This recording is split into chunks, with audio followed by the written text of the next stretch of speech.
ladies and gentlemen, part 5 of this video, and should be the last part. We will see. Excuse me.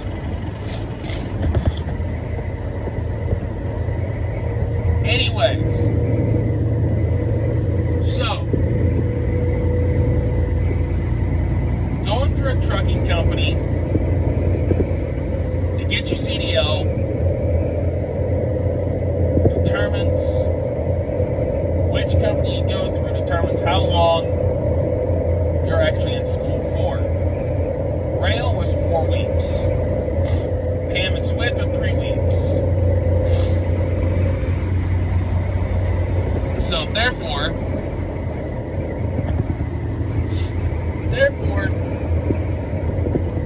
I went to Rail. So Rail requires you to have your CDL permit before you go to their school.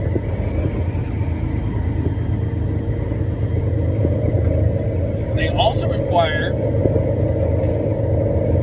that you provide your own transportation up to school, which is understandable because, you know,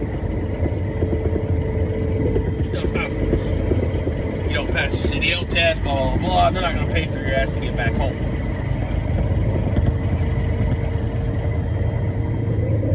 That's neither here nor there.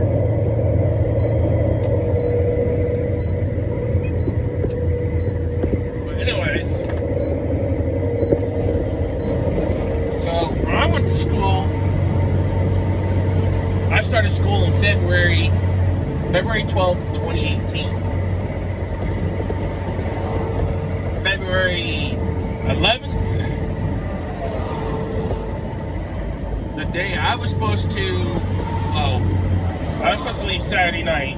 Got there the 11th, which is Sunday. You know, I was supposed to got there on Sunday, like 1 o'clock in the afternoon. Well, there was an ice storm / snowstorm kind of thing that came through and shut Greyhound buses down. So I called Rail the next morning, said, hey, it was just Sunday morning.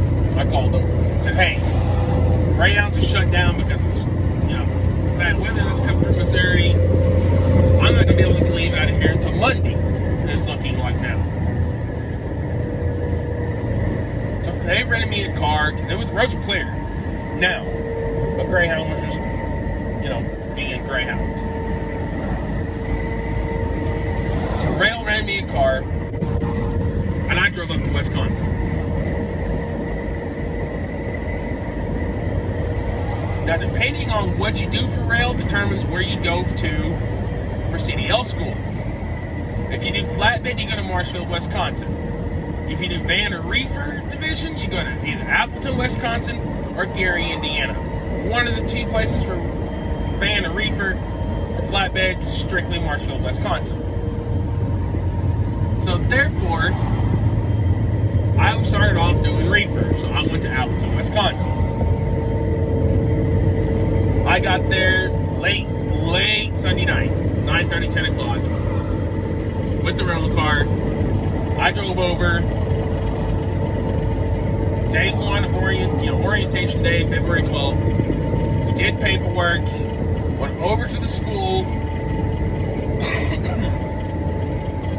to start filling out paperwork and all that crap, so they know who was coming into their CDL program.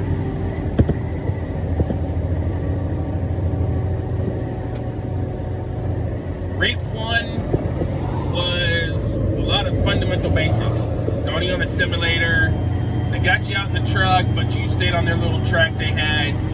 It was, you know, bare minimum basics.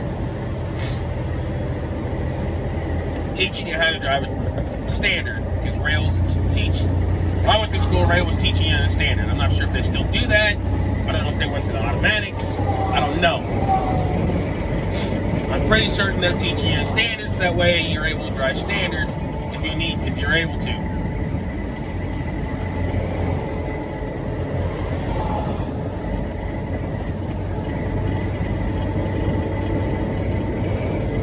So therefore,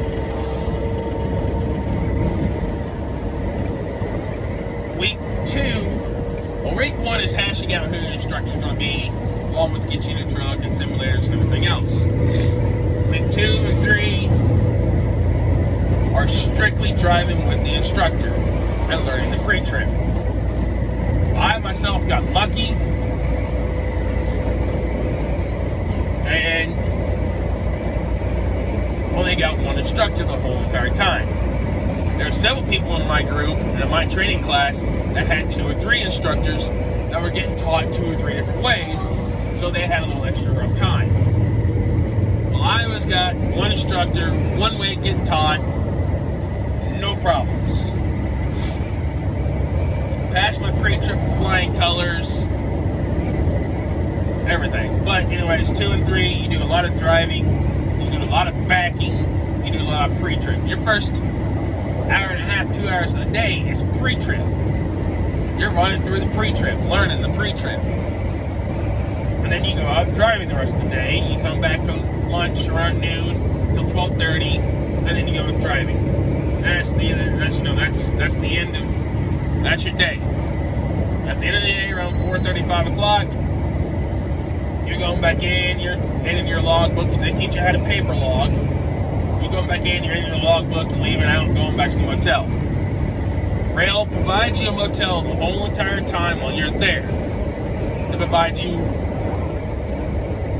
breakfast from the motel and lunch at the training site. Dinner's on you. Like Part 6.